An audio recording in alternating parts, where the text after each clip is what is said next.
कुछ बताया आपको? नहीं, बस रोई जा रही है उस वक्त से।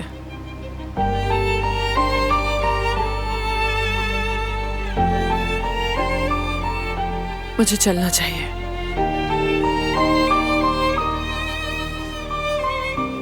किसके पास जाऊं नहीं पता मुझे। जैसे कोई मेरे पर नोच ले गया हो। अब कभी ना उड़ सकने वाले परिंदे की तरह महसूस कर रही हूँ खुद को। मेरी अम्मी, पापा,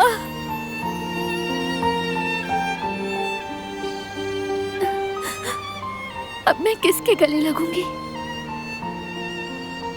किसे बाबा कहूंगी? किसे अपनी माँ कहूंगी? कौन मेरे जख्म भरेगा?